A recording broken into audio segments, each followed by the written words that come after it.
আমরা বলবো আল্লাহ তুমি প্রশ্ন করার আগে তোমার একটা কথা বলি, আমারে কিছু জিজ্ঞেস করো না, আমি সব করেছি। এমন কোন পাপ নাই যে পাপ আমারে দিয়ে হয় নাই।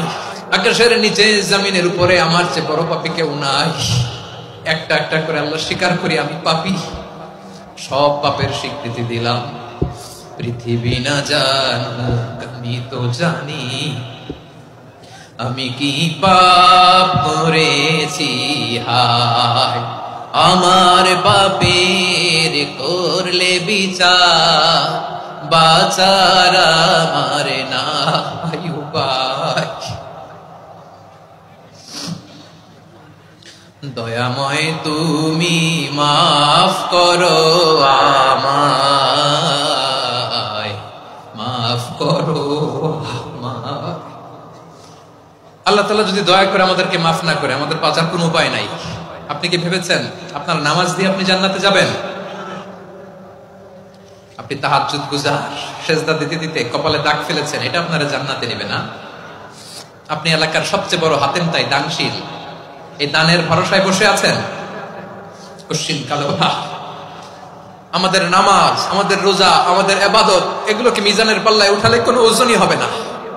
তবে আমাদের একটা কৌশল জানা আছে, আমরা আল্লাহর রহমতের ভিখারি। আমরা সেদিন আগেই গুনার স্বীকৃতি দিয়ে দেব। আমরা বলবো আল্লাহ তুমি প্রশ্ন করার আগে তোমার একটা কথা বলি, আমারে কিছু জিজ্ঞেস করো না, আমি সব করেছি। এমন কোন পাপ নাই যে পাপ আমারে দিয়ে হয় নাই। তোমার রহমত দিয়ে তুমি জান্নাতে পাঠাবা, তোমার দয়ায় জান্নাতে যেতে চাই, আমল দিয়ে না। পারবেন বলতে? কিয়ামতের দিন আমরা বলবো আল্লাহ আমার আমল দিয়ে জান্নাত চাই না, আমি তোমার দয়া দিয়ে জান্নাত চাই। তোমার দয়া ছাড়া আমার কোনো উপায় নাই। কারণ আল্লাহ যদি বিচার করে বাঁচার কারো উপায় নাই। আল্লাহ যদি বলে ফেলেন তুই এটা করলি কেন, ওখানে গেলি কেন, কোরআনে 1000 বার নিষেধ করলাম তারপরেও এই পাপে জড়ালি কেন, এরকম প্রশ্ন ছুড়ে দিলে আমার উত্তর আছে? বাঁচার কোনো উপায় আছে? রোজ হাসরে হে আল্লাহ আমার করোনা বিচার, আল্লাহ করোনা বিচার। বিচার চাহি না তব দয়া চাই, এ গুনাহগার করোনা বিচার। আপনার আমল দিয়ে জান্নাতে যাবেন? কি দিয়ে যাবেন? আল্লাহর দয়া দিয়ে। আল্লাহর রহম আর দয়া ছাড়া কেউ জান্নাতের চেহারাও দেখতে পাবে না। আমার প্রিয় ভাইরা, এই দোয়া আল্লাহর কাছে পছন্দনীয় হওয়ার কারণ 3টা। দোয়ার প্রথম অংশে আছে তাওহীদ, আল্লাহর একত্ববাদের ঘোষণা। এই দোয়ার দ্বিতীয় অংশ আছে তাসবিহ, আল্লাহর প্রশংসা সূচক বাণী। এই দোয়ার 3 নাম্বার অংশ পাপের স্বীকৃতি। তাহলে আমরা সবাই গুনাহগার। আমরা আল্লাহর কাছে পাপের স্বীকৃতি দিয়ে বলবো, ও আল্লাহ ইন্নী কুনতু মিনাজ জালিমিন, আমরা জুলুম করেছি, পাপ করেছি, অন্যায় করেছি, আল্লাহ বুঝতে পারি নাই। শয়তানের ওয়াসওয়াসায় পড়ে, বন্ধুর পাল্লায় পড়ে, নফসের খায়েশ মিটাতে যে আল্লাহ করে ফেলেছি। তুমি গুনাহ না মাফ না করলে আমাদের গুনাহ মাফ করার দ্বিতীয় কেউ নাই। ঠিক কিনা বলেন? এভাবে অনুতপ্ত হয়ে যদি আল্লাহর কাছে দোয়া করেন, দেয়ালে পিঠ থেকে গেছে, কোন রাস্তা নাই বের হওয়ার, ওই মুহূর্তেও আপনাকে বিপদ থেকে উদ্ধার করবে কে?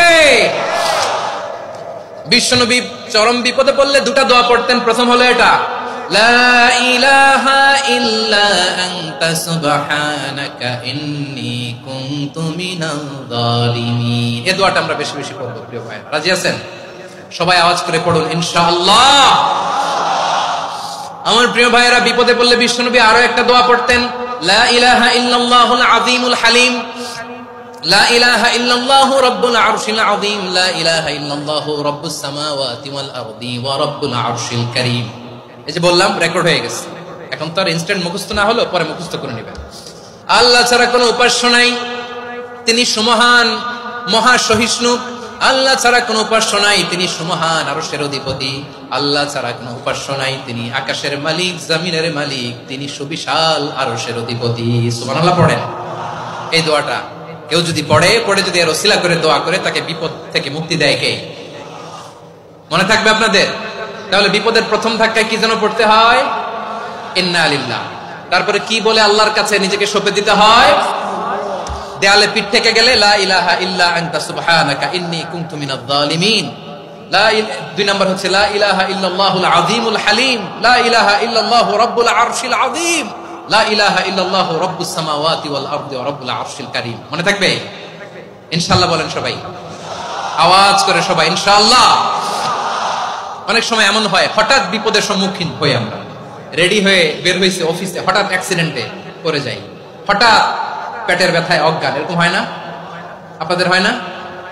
বিষ্ণু ইসলাম বলেন আকস্মিক দুর্ঘটনার বিপদ থেকে যদি কেউ বাঁচতে চায় সকাল সন্ধ্যা যেন প্রত্যেকে এই দোয়াটা পড়ে। সকালে যদি 3 বার পড়ে সন্ধ্যা পর্যন্ত হঠাৎ হঠাৎ বিপদ থেকে সে রক্ষা পাবে। To be protected from sudden calamity, sudden disaster, sudden calamity, হঠাৎ বিপদ, হঠাৎ ভয়ঙ্কর কোন আকস্মিক বিপদ থেকে আল্লাহ বাঁচায় দিবে। সকালে পড়লে সন্ধ্যা পর্যন্ত প্রোটেক্টেড, সন্ধ্যাবেলায় যদি 3 বার পড়ে সকাল পর্যন্ত প্রোটেক্টেড। সুবহানাল্লাহ পড়ে। দোয়াটা কি? দোয়াটা হচ্ছে বিসমিল্লাহিল্লাযী লা ইয়াদুররু মা ইসমিহি শাইউন ফিল আরদি ওয়ালা ফিস সামাই ওয়া হুয়াস সামিউল আলীম। ছোট না? অনেক ছোট, মুখস্থ করবেন। বিসমিল্লাহিল্লাযী লা ইয়াদুররু মা ইসমিহি শাইউন ফিল আরদি ওয়ালা ফিস সামা।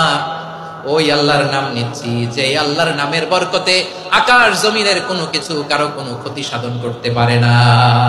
তিনি সর্বশ্রোতা, সর্বজ্ঞ। সুবহানাল্লাহ পড়েন। পড়বেন এই দোয়াটা, বিসমিল্লাহিল্লাযী লা ইয়াদুররু মা ইসমিহি শাইউন ফিল আরদি ওয়ালা ফিস সামাই ওয়া হুয়াস সামিউল আলীম। ফজরের পরে 3 বার, মাগরিবের পরে 3 বার যদি কেউ পড়ে প্রোটেক্টেড, যে কোনো হঠাৎ বিপদ থেকে প্রোটেক্টেড। প্রোটেক্ট করেন কে? ওই আল্লাহর নাম নিচ্ছি যে আল্লাহর নামের ওসিলায় আকাশ জমিনের কোনো কিছু কোনো ক্ষতি করতে পারে না। সুবহানাল্লাহ পড়েন। আচ্ছা, এবার আমাদের জীবনে দুশ্চিন্তা আছে না নাই বলেন?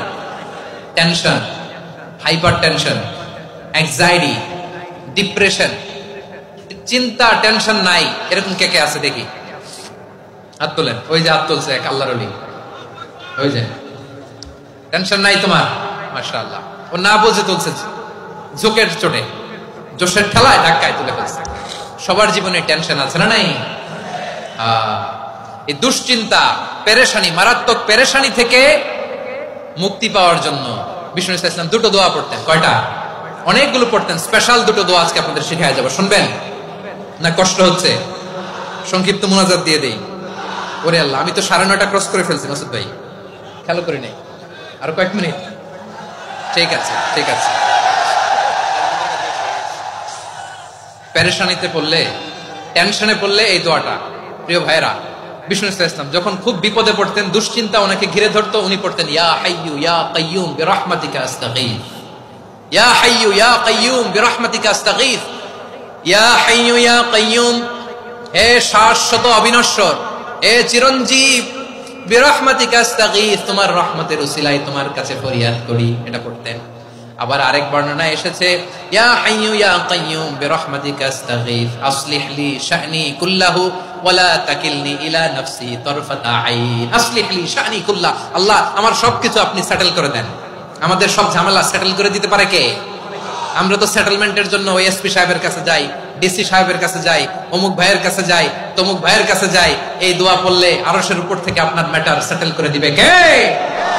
তাহলে পড়বেন ইয়া হাইয়ু, এ চিরঞ্জীব। হাইয়ু মানে চিরঞ্জীব, যিনি চিরকাল বেঁচে থাকবেন, মরবেন না। আল্লাহ মরবেন? তার কোনো লয় আছে? ক্ষয় আছে?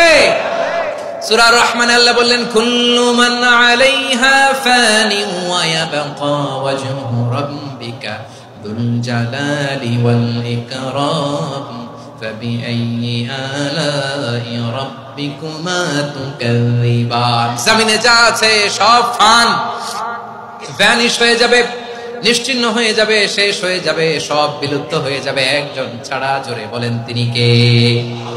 ইয়া হাইয়ু। আমার সাথে আওয়াজ করে পড়েন ইয়া হাইয়ু ইয়া কাইয়ুম ইয়া হাইয়ু ইয়া কাইয়ুম বিরহমাতিকা আস্তাগীথ আসলিহ লি শা'নি কুল্লা ওয়া লা তাকিলনি ইলা নাফসি তারফাতা আইন।